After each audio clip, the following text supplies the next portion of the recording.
talking about Rory's beloved Chelsea next. Brighton open to letting the Chelsea target Rob Sanchez leave on loan. talkSPORT understands the Blues considering the Spain international goalkeeper Sanchez as competition for his countryman Kepa Arrizabalaga. In between the sticks at Chelsea is an interesting one. Chelsea have also agreed, it's reported today, a £38 million deal with Monaco to sign the France defender Axel Disasi after losing Wesley Fofana to that serious knee injury, you'll remember. A couple of players who could be coming through the door. We're going to, I guess, approach these two separately because the goalkeeper situation is one you've spoken about a lot, Rory. Yes. Not impressed with Kepa. Are you happy to hear this news? Robert Sanchez, who hasn't been number one, I get it. He's had issues with Brighton. Jason Steele's looked pretty good in goal for them. To come in and possibly be your number one this season, does that encourage you? It encourages me because it's not Kepa Arrizabalaga, and therefore it's an upgrade simply by proxy. Simply by not being Kepa Arrizabalaga, it means that Chelsea have improved our number one slot. The issue is, in terms of our aspirations, in terms of how optimistic we can be, I thought that we could have been a little bit more ambitious than Brighton's number two. Than perhaps we are being. You know, when Chelsea needed a goalkeeper, I was thinking maybe David Raya would be a good shout. You know, there are plenty of goalkeepers out there who I think could do a job for Chelsea. And I would say that Robert Sanchez is probably not in my top five. Saying that, however, we need a new goalkeeper. We desperately need a new goalkeeper. And we have seen aspects of Robert Sanchez where he's been good. You know, losing his spot to Steele in March was a problem and slightly concerning. But overall, I think that anything that involves Chelsea not going into the new season with Kepa Arrizabalaga as our number one has to be seen as a positive. I'm not sure. There's part of me that thinks it's such a key position. You're changing the formation of the defence at the moment in terms of a back five, possibly a back four, it looks like, going into this season. And Kepa has been at the club and knows a lot of those players. And I think to bring in a new goalkeeper in this situation where the entire squad's new, it's just a totally new team, is a very difficult decision to make. I don't think it is. I don't think it's a difficult decision because Kepa Arrizabalaga is so bad. No, but I don't think that Robert Sanchez... I mean, with respect, Kepa has made mistakes, so has Robert Sanchez. Yes. You know, I don't think... If he was... I'd change my opinion completely if I thought he was coming in and he is going to raise the standards. Like if it was David Raya, for example. Even David Raya, I mean, he's a good goalkeeper. He's not a great goalkeeper. But I think the ceiling of David Raya is more, 25 years old. Yeah, yeah, I see what you mean. He could be the future of Chelsea. I get that, yeah. Look, the thing that we have to explore is why did Steele replace Sanchez? Like, why did that happen? And is it because he's a better goalkeeper, or is it because he just suited De Zerbi's system more perfectly? Like, De Zerbi plays this very precise system that involves luring the forwards to press the goalkeeper, and the goalkeeper then starts the attacks. There is a chance that Steele is better than Sanchez at that very particular skill, at that very precise and particular skill that De Zerbi wants to employ. I think, yes, you could say that Steele is more suited to that. But is he a better goalkeeper than Steele overall? I think Sanchez is probably overall a better goalkeeper. It's just for the system, it suits Steele more than it suits Sanchez. So, look, don't get me wrong. I'm being as positive as I can be here. I'm trying to put as optimistic a spin on this news as possible because it isn't the dream. Of course, Chelsea signing Brighton's number two isn't the dream, but it is still better than Kepa Arrizabalaga. And by that logic alone, it's good news. Are you surprised that Chelsea are not aggressively going for a new number one? Yes. Yassine Bono, as we saw on the back of his shirt for Sevilla, looks like he could be on the move to Bayern Munich. You know, there are goalkeepers out there, actually. Yeah, I know. And David Raya apparently was being courted by Bayern Munich and has opted to potentially head to Arsenal because he would rather stay in London or whatever. No, it is weird that we aren't pursuing the best goalkeeper that we could. It is weird that, you know, we're looking at Arsenal potentially strengthening a position where they're already strong. That's a sign of a great team as well. When you strengthen positions of strength, I think that's what puts you in a different league to other teams. So I don't quite understand why Chelsea are being so passive with regard to our goalkeeper. But this is good news simply because it means that Chelsea are taking this seriously. Is he the dream? No. Could he do a job for us next year? Possibly, yes. What do you make of this link probably, let's be honest, your new signing, agreeing a £38 million deal with Monaco for the France defender Axel Disasi, provides extra competition at centre-back. He will be discussing personal terms before completing the move to Stamford Bridge. And of course, Wesley Fofana's injury maybe means that you need to strengthen in that area. But I think the thing that concerns me most really is he's another young player to add to this squad. And I'm wondering when there is going to be experience added. Yes, I know. I don't when is that going to come in? I don't think that's the strategy. Whether it's like you and I could debate whether the strategy that we're employing is the correct one, and I think that we'd probably both conclude that it isn't, in our opinion, or certainly in my opinion. But the strategy that Chelsea are employing is one where we will buy youthful, we will buy young players, we will try and turn those young, good players into excellent players and benefit from them both on the pitch and then by selling them on. That is the dream of Chelsea at the moment. That is the way that Chelsea are operating. I don't necessarily like it because I agree. I think that there is a huge deficiency in our squad. If you think about Chelsea's squad in terms of ages, it goes Thiago Silva, who's nearly 40. It then goes Raheem Sterling, who's 30-ish. The next senior pro in the squad is like Conor Gallagher. You know, it's Reece James. 23-ish years old. So in terms of what Chelsea do not have is, you know, those 28-year-old, those 28, 29-year-old monsters who drag you to victories. I don't understand how you believe that this will be a good season with all these young players. I choose to believe it, and I love you because I choose to love you. I choose to believe that it will be good. Do you know what it is, Hugh? It's because what I've seen in this pre-season tour is a breath of fresh air from what I saw last year. Like, the desire is back, the hunger is back, the pride in the shirt is back. And I think that a lot of these young players are very good footballers. Look, Chelsea now signing Disani, I don't really think this is a good signing. I don't think it's what Chelsea need. I don't know what it means for the future of Trevor Chalobah. I don't know what it means for the future of Basher Humphreys, who's played very well on the pre-season. Levi Colwill?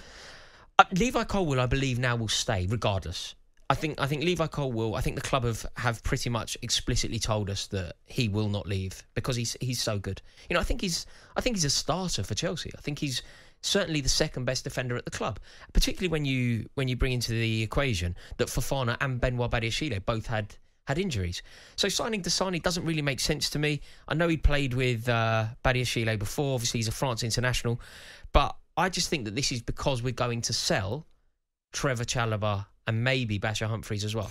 I just see the approach now for Chelsea. I thought they would have learned from what happened with the 600 million and Chelsea not being able to put out performances, needing to sack Graham Potter, a squad that was just all over the place.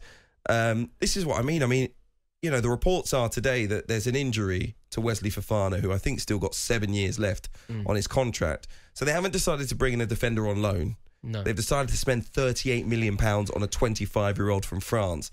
I don't understand the approach at Chelsea whatsoever. I get there are very good players out there. There are very good young players out there. But it hasn't been working to the extent that you needed to bring in a new manager.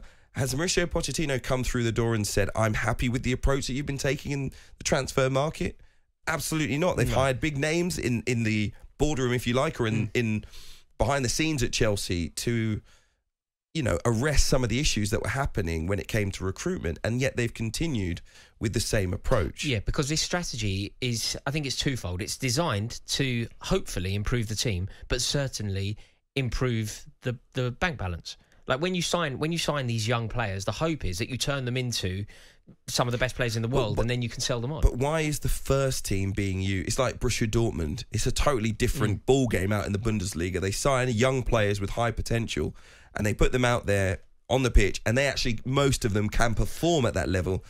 But do the two things not coexist? Can you not play and opt into this very youthful strategy but you're that telling can me also compete But you're in the telling league? me that they spent billions of pounds to buy Chelsea to what? Make it a feeder club for bigger clubs? Well, I think if we're totally honest about Todd Bowley's reasoning to buy the club, it would obviously be to turn a profit. You know, he's a venture capitalist. He's a billionaire, American billionaire venture capitalist whose objective is to make money out of Chelsea.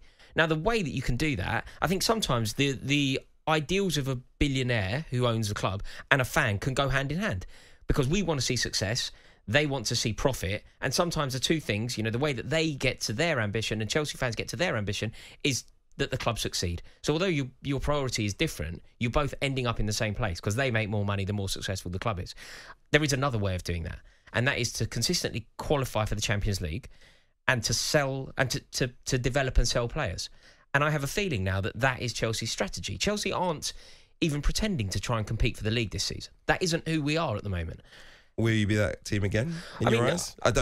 I personally have spoken on the show before, and I said I think that the period under Roman Abramovich will be consigned to history in a way. A fantastic 20 years in terms of silverware at Chelsea, but ultimately under these new owners, you're not the same football club. Because if you look at let's just use our midfield as an example for next season. Chelsea's best midfield as things stand is probably Carney Chukwuemeka, Enzo Fernandez and Conor Gallagher. That would probably be Chelsea's starting. If Chelsea were playing Liverpool tomorrow, that would probably be the starting midfield. Yeah. I mean, we're not that far away from the start of the season. No, absolutely. so it may well be the starting unless something drastic happens, it probably will be. There is a chance that Caicedo arrives and he would obviously start. But if that doesn't happen, I think it will be the three players that I just said. Now, look, from a fan's perspective, and remember, Hugh, I'm fairly old in as much as I've seen Chelsea not win trophies. Yeah. Chelsea went 25 years between winning in 1971 in Athens against Real Madrid and winning the FA Cup in 1997. As long as players that are playing for the club are wearing the shirt, playing with pride and honouring the badge on their heart, I think we're okay with that. Of course, we need to be competing to get into the Champions League. But in terms of Chelsea winning the league, we aren't trying to build a team that are trying to win the league. When you're judging this Chelsea squad, you shouldn't even dream of comparing it to Liverpool, Manchester City and Arsenal, because that's not who we are anymore. Compare it to the teams that want to get the 5th spot, which equals Champions League football. You cannot tell me that you've spent, 750 million pounds? Call it £1 billion. Yeah, we've managed to achieve the impossible. In a year? Yeah, we've managed to achieve the impossible. To not win big trophies. That would be yes, that madness. is what we've done. No, I don't think so. There is no way. I don't think so. There is no That's way utter nonsense. There is no way that Chelsea have signed players like Mykhailo Mudryk thinking that we're going to launch a serious bid for the Premier League. Not immediately. No, not immediately. But eventually. No. You can't be spending £88 million on wingers. I mean, how many football clubs have ever done that in the Premier League? You're spending top money and you must surely expect top results. But Chelsea's using Chelsea's example of terrible business sense in the transfer market doesn't justify the point. Yeah, we had a terrible window. It's not about how you've spent the money. It's about the fact that you're willing to spend that amount of money. Forget the quality of players that you've bought. If you're spending as much money, in this case, since the takeover, more money than any other club in European football, you should surely be expecting a lot of that to at least money, challenge for your domestic title. Do you not think that a lot of that money that was spent in January was done on the proviso of desperately trying to get Chelsea into the Champions League? No. That January spend... No, when you went up to having 36 players in the squad, I don't think anyone that knows football was thinking this is conducive to us having a great end to the season. But that's the crucial point. The people that were making those decisions aren't football people. Like Todd Bowley apparently spoke to Thomas Tuchel about playing a 4-4-3 formation. They're not football people. They're making decisions irrationally, not on a football context.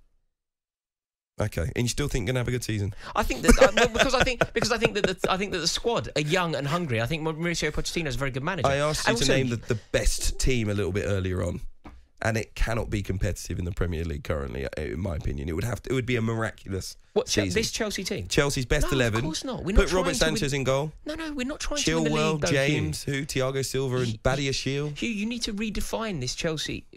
Are you viewing Chelsea through the prism of challenging for the league? So when you said we're going to have a great season... Yeah, on the scale of who we are, which is potentially winning a cup and maybe finishing 5th. That's a great season for Chelsea under this definition. I don't think the Chelsea fans are going to be happy with you.